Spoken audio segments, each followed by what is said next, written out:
Boa noite a todos. Que a graça e a paz de Cristo Jesus esteja com cada um de nós. Amém? É sempre um momento de muita alegria, de muito prazer quando a gente se reúne e a gente tem essa oportunidade de poder abrir a palavra do Senhor e nós podermos estudarmos um pouco, podermos aprender e, óbvio, não de uma forma diferente. Hoje nós também vamos aprender algo muito importante em relação à palavra, dando continuidade àquilo a qual a gente já vinha expondo no Evangelho de João. Nós começamos a falar de uma das características de Jesus Cristo, aonde ele tem o seu pastoreio, aonde ele cuida das suas ovelhas, a forma como ele trata, a forma onde ele vai organizar o seu rebanho. E hoje, de uma forma não muito diferente, nós vamos ver algumas características em relação a isso e algumas denúncias que o próprio Cristo faz em relação aos mercenários que existem no meio dos bons pastores. Olhe comigo então no Evangelho de João, capítulo 10, nós vamos dar continuidade do verso 12 ao verso 21. Evangelho de João, capítulo 10, do verso 12 ao verso 21. E assim diz a Sagrada Escritura: o empregado, ele foge quando vê um lobo se aproximar, abandona as ovelhas porque elas não lhe pertencem e ele não é o seu pastor. Então o lobo as ataca e dispersa o rebanho. O empregado foge porque trabalha apenas por dinheiro e não se importa de fato com as ovelhas. Eu sou o bom pastor, conheço minhas ovelhas e elas me conhecem. Assim como meu Pai me conhece, eu o conheço e eu sacrifico minha vida pelas ovelhas. Tenho outras ovelhas que não estão neste curral, devo trazê-las também. Elas ouvirão minha voz e haverá um só rebanho e um só pastor. O Pai me ama, pois sacrifico minha vida para tomá-la de volta. Ninguém a tira de mim, mas eu mesmo a dou. Tenho autoridade para entregá-la e também para tomá-la de volta, pois foi isso que o meu Pai ordenou. Quando Jesus disse essas coisas, as opiniões dos judeus a respeito dele se dividiram outra vez. Alguns diziam: ele está possuído por demônio e está louco. Por que ouvi-lo? Outros diziam: ele não fala como alguém que está possuído por demônio. Pode um demônio abrir os olhos dos cegos? Que Cristo aplique sua palavra aos nossos corações e que por essa palavra hoje nós sejamos edificados e salvos e abençoados pela graça de Cristo Jesus. Amém? Eu tenho certeza que todo mundo já teve a infeliz experiência de estar em um ambiente de trabalho onde aquela pessoa está ali só por conta do salário. Eu tenho certeza que em algum momento você se deparou com esse tipo de funcionário. Ele até cumpre tabela, ele até está lá, ele até vai no serviço, mas quando aparece uma dificuldade, quando a situação começa a ficar um pouquinho difícil, some, desaparece, ele simplesmente não existe ali mais. E geralmente funciona assim: quando tudo está indo muito bem, quando as coisas estão tudo dando certo, as metas estão batidas, tudo está legal, os orçamentos estão sendo aprovados, tudo está acontecendo de uma maravilha, segue tudo com a neutralidade segue tudo muito bem, as coisas vão acontecendo de uma forma tremenda. Mas quando a situação, infelizmente, sai do controle, quando as coisas começam a ficar ruins, como o pessoal diz, quando a porca torce o rabo, aí, meu amigo, a situação fica complicada. Essa pessoa, ela simplesmente vai embora, ela não fica mais ali, ela desaparece e ela não quer mais ajudar de forma alguma.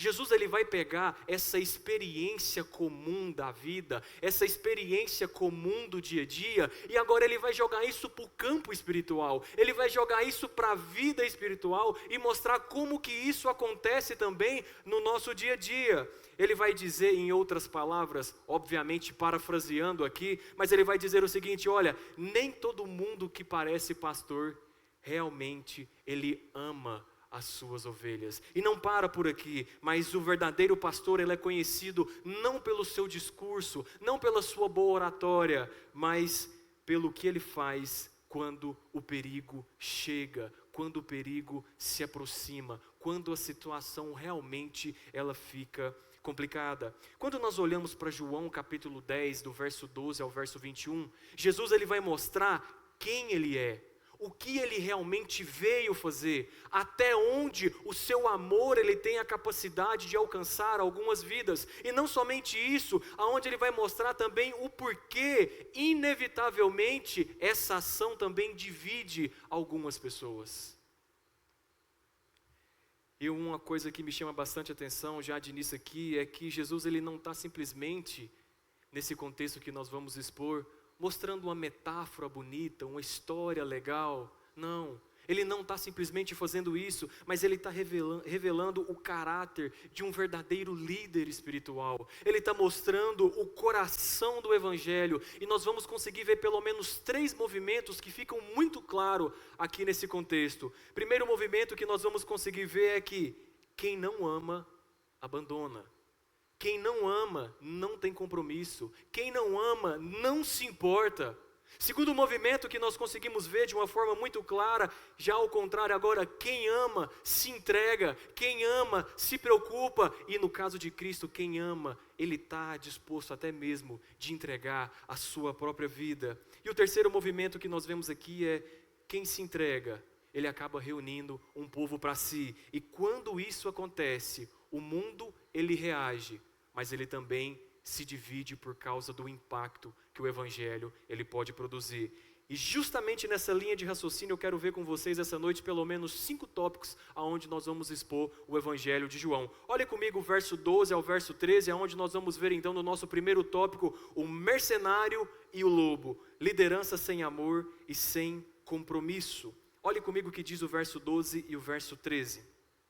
O empregado foge quando vê um lobo se aproximar, abandona as ovelhas porque elas não lhe pertencem e ele não é seu pastor. Então, o lobo as ataca e dispersa o rebanho. O empregado foge porque trabalha apenas por dinheiro e não se importa de fato com as ovelhas. Observe que Jesus ele vai começar descrevendo alguém que cuida das ovelhas apenas enquanto é conveniente, enquanto as coisas simplesmente estão bem, enquanto tudo está ocorrendo de uma forma maravilhosa. Beleza, eu estou presente ali, eu estou cuidando, eu vou fazer com que as coisas continuem acontecendo da forma que está. Mas quando um perigo surge, quando a situação aperta, quando o cenário ele muda totalmente, o que é que acontece?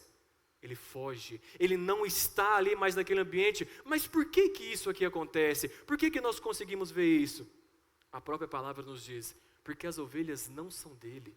Ele não tem compromisso, ele não tem relacionamento, ele não tem nada que faça com que ele realmente tenha um prendimento com aquelas ovelhas. E é exatamente esse o problema que é denunciado desde o Antigo Testamento pelos profetas, aonde vai nos mostrar que líderes, eles se alimentavam das suas ovelhas, eles usavam as suas ovelhas em vez de proteger as suas ovelhas. Como eu disse na mensagem passada, Ezequiel capítulo 34, Jeremias capítulo 23, vocês podem ler depois e vocês vão ver exatamente isso acontecendo. Homens que eram para cuidar do seu rebanho, homens que eram para ser responsáveis do zelo da sua igreja, eles usam a sua igreja, eles roubam a sua igreja, eles aproveitam do seu rebanho e não há nenhum tipo de compromisso com elas. Então, mais uma vez, parafraseando aquilo que Jesus ele fala aqui, ele vai dizer, olha, uma liderança sem amor, ela sempre falha na hora da crise. Uma liderança sem comprometimento, uma liderança sem entrega, ela sempre falha na hora da crise. Meus irmãos, o perigo, ele tem essa capacidade de revelar quem realmente se importa e quem está ali só por conveniência. Porque aquela pessoa que ela tem uma importância, ela vai zelar mais daquilo, ela vai se dedicar um pouco mais. Agora aquela pessoa que está ali somente enquanto aquilo é agradável, enquanto aquilo está bem, na hora que a situação apertar, ela vai embora. Ela não vai te ajudar, ela não vai se fazer presente. Diante disso, já de início, eu queria que nós guardássemos algo dentro do nosso coração essa noite.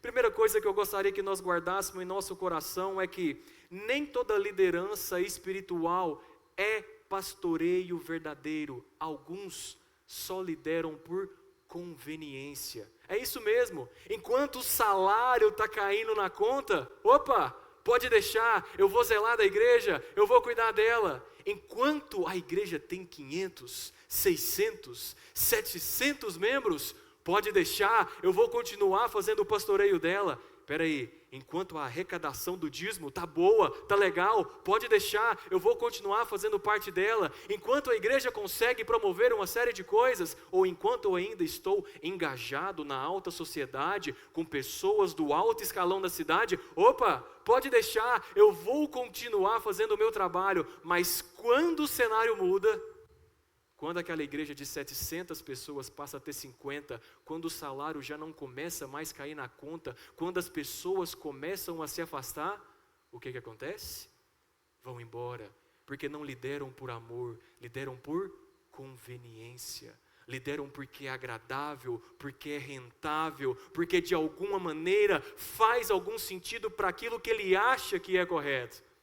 Infelizmente, essa realidade acontece. Infelizmente, nós temos que lidar com esse tipo de situação. Segunda coisa que eu gostaria que nós guardássemos no nosso coração é que o amor genuíno, ele se prova quando cuidar vai te custar algo. É muito interessante quando nós chegamos para alguém e falamos assim, olha, você tem que pegar e ajudar. Você tem que ir lá e começar a doar um alimento. Você podia talvez ir lá na sua casa, pegar aquela roupa que você talvez nem usa tanto assim, está novinha, está boa, e você poderia doar para outra pessoa. Ou senão você chega e fala assim, você poderia ir lá, pegar do seu recurso financeiro que você tem e começar a ajudar essa pessoa para com que ela tenha condição de pagar a sua água, pagar a sua energia. É muito bom quando nós podemos falar essas coisas. Mas você quer ver realmente o amor ele ser provado quando é a porta do seu guarda-roupa que tem que ser aberto para você pegar e doar uma roupa para alguém. Você quer ver o amor genuíno ser provado quando for a porta da sua despensa que tiver que ser aberta para que uma comida de lá de dentro tenha que sair para ir para a vida de outra pessoa. Você quer ver o amor genuíno sendo provado quando a sua carteira tiver que ser aberta para que do seu dinheiro outra pessoa tenha condição de fazer alguma coisa. Você quer ver o amor genuíno sendo provado? É quando aquele seu marido ou quando aquela sua esposa, que agora já não tem tanta saúde mais, se encontra numa situação deplorável.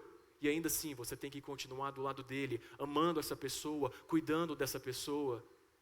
É nessa hora que você vai vendo quando talvez mesmo você vivendo uma vida em paz com Deus, buscando ao Senhor, tendo uma vida de oração, fazendo todas as coisas certas, e mesmo assim a sua vida vira um caos, mesmo assim as coisas continuam dando errado, é nesse momento aonde você vai ver que o amor genuíno, ele se prova quando ele custa algo. Porque se você consegue abandonar isso com uma forma muito fácil, não tem valor para você. Mas se você consegue permanecer até o fim, é porque isso realmente tem uma grande significância na sua vida. Terceira coisa que eu gostaria que nós guardássemos já de início no nosso coração é que a igreja, ela deve valorizar líderes que protegem o seu rebanho e não os que se protegem do rebanho. Eu vou ler isso mais uma vez para vocês. A igreja, ela deve valorizar líderes que protegem o seu rebanho, não os que se protegem do rebanho. A gente tem que começar a valorizar mais os nossos líderes. Homens, mulheres de Deus, que quando a situação está difícil, são os primeiros que estão batendo na porta da nossa casa para orar pela nossa vida, para poder conversar com nós, para poder nos ajudar, para poder de alguma maneira nos suprir em alguma situação. Mas na maioria das vezes o que nós fazemos é totalmente ao contrário. Nós não valorizamos essas pessoas, nós começamos a falar mal, começamos a tratar mal, nós não fazemos questão. Igreja, nós devemos valorizar os bons líderes que Deus tem colocado em nossa vida. Pessoas que se importam com as nossas vidas. Pessoas que realmente têm um compromisso com Deus ao ponto dele deixar aquilo que ele está fazendo para cuidar de você. Quantas das vezes, infelizmente, parece que nós preferimos dar mais valor para qualquer outro tipo de pessoa do que para aqueles que realmente estão preocupados com as nossas vidas. Vamos valorizar os líderes que Deus tem dado em nossas vidas. Homens e mulheres comprometidos que amam a sua vida. Eles não simplesmente estão preocupados com aquilo que talvez você pode pensar que ele vai esparramar, que ele vai contar. Não. A preocupação dele não é essa, ele quer te ajudar. Ele quer orar com você. Ele quer te ajudar a permanecer firme no caminho do Senhor. Vamos aprender a valorizar aqueles homens e mulheres que Deus tem colocado na nossa vida. Olhando para o nosso segundo tópico, que é do verso 14 ao verso 15, nós vamos ver então o bom pastor e a cruz, um conhecimento mútuo e também uma entrega voluntária. Olhe comigo o verso 14 e o verso 15. Jesus ele vai dizer: eu sou o bom pastor, conheço minhas ovelhas e elas me conhecem, assim como meu Pai me conhece, eu o conheço e eu sacrifico minha vida pelas ovelhas. Observe que Jesus ele não apenas conhece as suas ovelhas, mas ele também se identifica com as suas ovelhas. Quando nós vamos para a linguagem original, quando nós vamos para o grego, nós vamos ver que as palavras que são usadas aqui é justamente para mostrar um relacionamento profundo, para mostrar um relacionamento pessoal, para mostrar um relacionamento íntimo. É algo maior, é algo vívido, é algo tão grande que nós vamos ver qual é o centro do texto aqui nesse momento, aonde nós vamos ver Jesus dizendo: eu sacrifico minha vida pelas ovelhas. Esse é o relacionamento que Cristo ele quer ter com nós. Esse é o relacionamento que ele entrega. Essa é a forma como ele expressa o seu amor, a sua intimidade, a sua lealdade, aquele a quem ele é. Meus irmãos, isso daqui não é uma metáfora emocional, isso daqui é teologia da cruz. Isso não é simplesmente uma história bonita, mas é a forma como Jesus ele demonstra todo o seu amor, todo o seu caráter. Um amor incondicional, uma entrega por completa. E é interessante nós olharmos para esse aspecto, como Jesus se expressa, porque é como se ele estivesse antecipando aquilo que há de ser prometido lá em Isaías 53. E também explicando aquilo que acontece lá em 1 Pedro capítulo 2, onde o pastor, ele salva morrendo, e ele mostra o seu cuidado máximo, fazendo a substituição, morrendo no meu lugar, morrendo no seu lugar, para que nós pudéssemos ter os nossos pecados perdoados. Meus irmãos, a nossa segurança, ela está no sacrifício de Cristo Jesus, não em nossa fidelidade. Alegre-se por isso, porque se ela tivesse em nossa fidelidade, pode ter certeza, em algum momento nós perderíamos esse acesso, nós perderíamos essa salvação. Nós erramos, nós falhamos, nós somos miseráveis, mas ainda bem que o Senhor, Ele é grandioso, o Senhor, Ele é eterno, o Senhor, Ele tem um amor que é incondicional, ao ponto da sua graça ser derramada sobre as nossas vidas. Olhando para o nosso terceiro tópico, no verso 16, observe comigo então, Jesus Cristo, Ele mostrando que Ele possui um só rebanho, e a forma como o seu alcance missionário vai até os confins da terra. Olhe comigo o verso 16, ele diz: tenho outras ovelhas que não estão nesse curral, devo trazê-las também, elas ouvirão minha voz e haverá um só rebanho e um só pastor. Eu tenho certeza que nesse momento você está lembrando da ceia. Se foi como inspiração, não sei, mas nos traz à memória com certeza aquele louvor que nós cantamos bastante na ceia. Mas observe o que Jesus ele vai começar dizendo. Ele vai falar: olha, tenho outras ovelhas que não estão nesse curral. Meus irmãos, Jesus ele não está dizendo isso aqui para nós num ambiente como esse, onde há várias outras igrejas localizadas. Jesus ele está falando isso para judeus, pessoas que acreditavam que somente eles teriam acesso ao Messias, somente eles seriam os beneficiados, somente eles seriam os escolhidos. E Jesus está olhando para ele e falando assim: há outros cristãos, há outros que também me adoram, há outros que se prostram e não estão aqui, mas eles me amam e eles fazem parte do meu rebanho. Jesus aqui, ele está revelando algo que é revolucionário. O povo de Deus, ele não será limitado por etnia. O povo de Deus, ele não será limitado por cultura. O povo de Deus, ele não será limitado geograficamente. Mas o povo de Deus, ele forma um único rebanho, um único povo, o povo de Deus. A igreja do Senhor, ela é global. Quem pertence a Cristo, pertence ao mesmo povo. E hoje, numa noite como essa, se você ainda não faz parte desse povo, você pode ter acesso a Ele. Você pode fazer parte sim, porque Cristo, Ele morreu para todas as pessoas.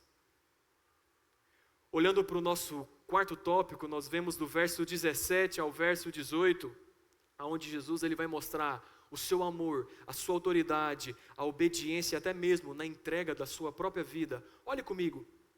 O Pai me ama, pois sacrifico minha vida para tomá-la de volta. Ninguém a tira de mim, mas eu mesmo a dou. Tenho autoridade para entregá-la e também para tomá-la de volta, pois foi isso que meu Pai ordenou. Jesus ele vai começar dizendo algo impressionante já aqui. Ele vai dizer, olha, a entrega que eu faço da minha vida, ela é voluntária. Não é algo forçado, não é algo que de alguma maneira alguém impôs para que eu pudesse estar fazendo. Muito pelo contrário, eu faço ela de uma forma voluntária, porque eu decidi entregar, eu quis me colocar no seu lugar. Mesmo que vocês merecessem morrer, mesmo que vocês merecessem pagar infinitamente pelo pecado de vocês, eu decidi me entregar no lugar de vocês, uma entrega voluntária. Depois ele vai mostrar que ele mesmo retoma a vida por autoridade própria. Jesus ele está mostrando, olha, eu sou o Senhor, eu sou Deus, eu tenho poder, eu tenho autoridade, eu sou o grande eu sou. Meus irmãos, nós temos que guardar algo na nossa mente numa noite como essa. A cruz, ela não foi a derrota de Cristo, mas foi o lugar onde a sua missão ela foi cumprida. A cruz não é o lugar onde Cristo foi derrotado, mas é o lugar onde Ele é exaltado, pois Ele morreu, mas ressuscitou e vivo está. É através da cruz que nós temos acesso a todas essas coisas. A nossa salvação, ela é segura porque Cristo, Ele tem uma autoridade absoluta. Ele é o Senhor, Ele é Deus. Nada na cruz foi um acidente, nada na cruz foi por acaso. O Evangelho, ele é o plano eterno de Deus e não um improviso divino que aconteceu. Deus ele não foi pego de surpresa, Ele já tinha traçado o plano desde a eternidade. Por fim, partindo para o nosso quinto e último tópico, para nós irmos para as nossas aplicações. Olhe comigo do verso 19 ao verso 21, a divisão que acontece pela voz de Cristo Jesus. Quando Jesus disse essas coisas, as opiniões dos judeus a respeito dele se dividiram outra vez. Eu não sei se todos vão recordar, mas em algumas mensagens passadas, esse cenário praticamente se repetiu da mesma forma. Jesus ele se apresenta como Deus, Ele se apresenta como Senhor, Ele se apresenta tendo autoridade sobre todas as coisas, onde Ele fala, eu sou o Filho de Deus. E naquele momento há uma divisão entre as pessoas, e aqui mais uma vez esse cenário vai se repetir. Alguns diziam, ele está possuído por demônio, está louco, por que ouvi-lo? Outros diziam, ele não fala como alguém que está possuído por demônio. Pode um demônio abrir os olhos do cego? Meus irmãos, o resultado da revelação de Cristo, a forma como Ele apresenta o Evangelho, a forma como Ele se apresenta como Filho de Deus, o resultado dela é a divisão. O resultado dela é a separação. E não se assuste porque isso é normal. O Evangelho, quando é apresentado, ele tem esses dois poderes. Da mesma forma que ele atrai aquele pecador, porque ele entende a sua situação de pecado, a miséria que ele vive, e ele agora é alcançado por Jesus, o Evangelho também, ao mesmo tempo, ele vai causar esse distanciamento, porque essa pessoa agora, ela quer continuar vivendo, mesmo tendo consciência da vida, do estado e da condição que ela se encontra, mas ela prefere viver no pecado, ela prefere viver uma vida para Satanás. E o Evangelho ele cria esses dois poderes, ao mesmo tempo que aproxima, ele também separa. Mas alguns dizem, ele é louco. Outros dizem, não, ele só faz essas coisas porque ele é Deus.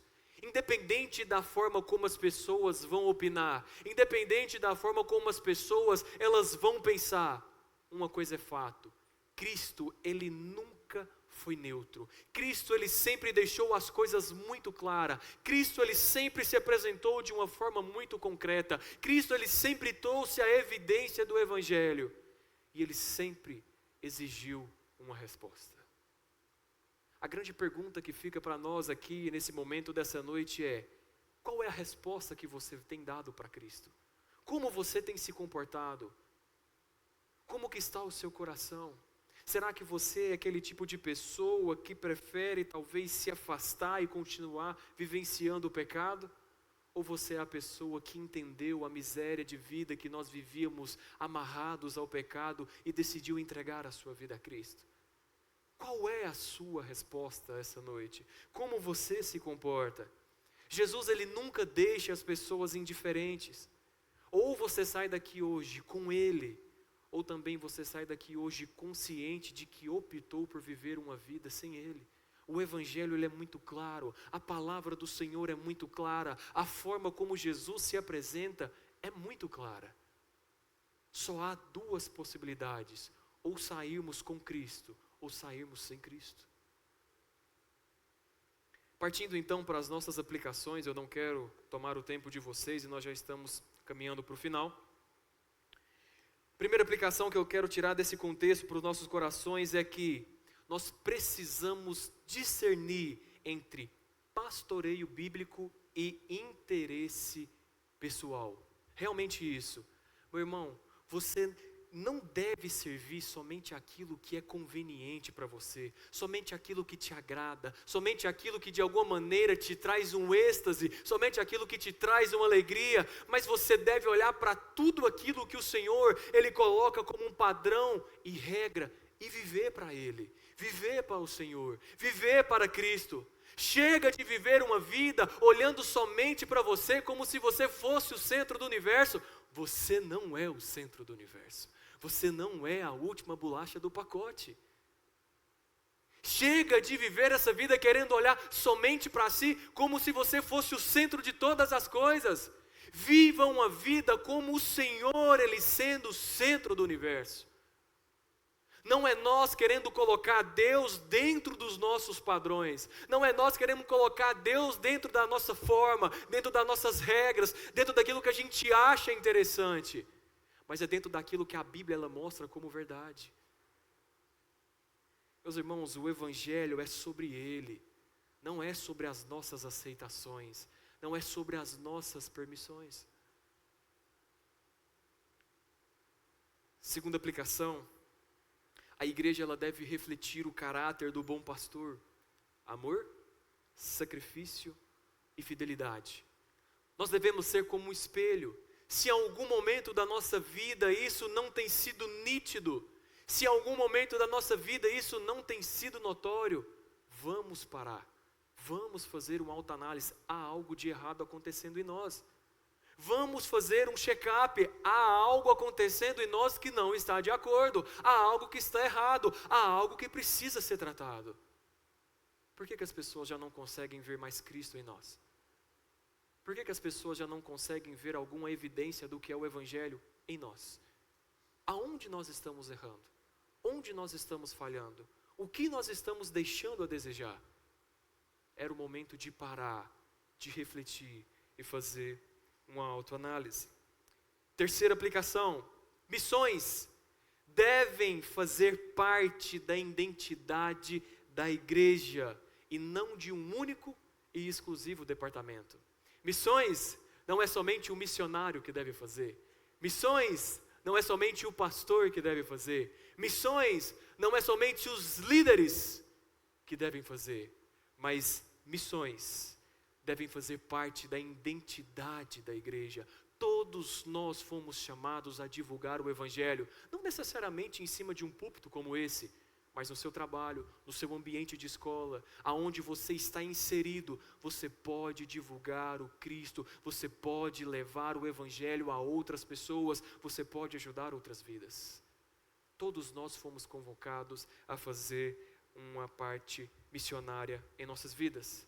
Quarto e penúltimo tópico dessa noite: nós não devemos nos assustar com as oposições, ela sempre acompanhou a verdade. Isso mesmo, Meus irmãos, muitas, mas muitas pessoas vão se levantar contra o povo de Deus. Não se assuste quando você estiver firme, você estiver bem, você estiver fazendo aquilo que é correto e começar a levantar pessoas contra você. É normal, vai acontecer, vai haver uma perseguição, vai haver uma oposição, mas permaneça firme. Eu sei que vai haver um momento onde você vai pensar em desistir, vai haver um momento onde você vai começar a se questionar e vai dizer: será que realmente está valendo a pena todo esse sacrifício? Será que realmente está valendo a pena toda essa entrega que eu estou fazendo? Será que vale a pena talvez eu viver uma vida dessa maneira? Vai valer a pena, pode ter certeza. No final, quando nós nos encontrarmos com Cristo, você vai ter toda a certeza que vale e sempre valeu muito a pena. Permaneçam firmes, não desistam. A luta é grande, a batalha é grande, eu sei disso, eu não vou mentir para vocês falando que a vida de um crente vai ser um mar de rosas, porque não é. A batalha é grande, mas não desista, não pare, continue e avance. Não ceda, não negocie sua fé. Se você caiu, levanta. Se você se feriu, se organize, se levanta. Mas não pare, não desista. Continue investindo na sua vida com Deus. Por último, esse texto ele não fala também somente a respeito de liderança espiritual, mas ele também fala a respeito de salvação.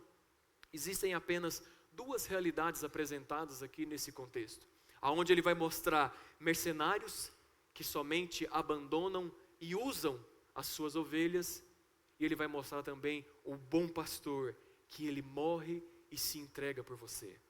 De qual grupo você vai fazer parte? Qual grupo você vai estar inserido? Daqueles que talvez vão usar, vão te roubar, vão acabar com você e no final a única coisa que eles vão conseguir é fazer com que você tenha a sua vida sendo ceifada? Ou você vai permanecer com Cristo, aquele que tem total condição de, independente daquilo que aconteça nessa terra, você ter um céu como lugar de descanso? Qual lugar? Qual caminho? Como optar? Cristo, Ele não é apenas aquele que traz bons conselhos, mas Cristo, Ele é aquele que entrega a sua própria vida. Ele chama, Ele reúne, Ele salva, mas algo que nós precisamos fazer é dar uma resposta a Ele. Nós precisamos falar aquilo que Ele nos questiona. De que lado nós vamos ficar? A quem nós vamos participar? A quem nós vamos estar inseridos? Cristo, Ele nunca nos deixou neutro em momento nenhum. Nós precisamos dar uma resposta a Ele. A grande pergunta que fica para nós encerrarmos aqui essa noite não é: você admira algum tipo de pastor? Não, a pergunta não é essa. Mas a pergunta que fica para nós refletirmos essa noite é: você pertence a Cristo? Você pertence ao bom pastor? Você já entregou a sua vida a Cristo Jesus e você vive uma vida para Ele? Sabe por que eu falo isso para você? Porque o bom pastor, ele ainda chama as suas ovelhas. E quem ouve a sua voz, vive e viverá eternamente. Eu não sei como você chegou aqui essa noite. Eu não sei como é que está o seu coração. Mas talvez você precisa se reencontrar com o Senhor. Ou talvez em algum momento da sua vida você nunca tinha nem sequer deparado com um evangelho como esse, aonde apresenta um Cristo que ama, que salva, um Cristo que não está preocupado com a forma como você chega, mas um Cristo que vai transformar a sua vida, e aí sim você vai vivenciar uma mudança. Se você está disposto a conhecer um pouco mais desse Cristo, se você quer entregar a sua vida a Cristo, não vá embora. Hoje nós queremos falar com você, nós queremos tirar a sua dúvida, nós queremos orar com você e fazer desse dia o dia mais incrível da sua vida. Que Deus esteja nos abençoando e aplicando essa palavra aos nossos corações. Amém.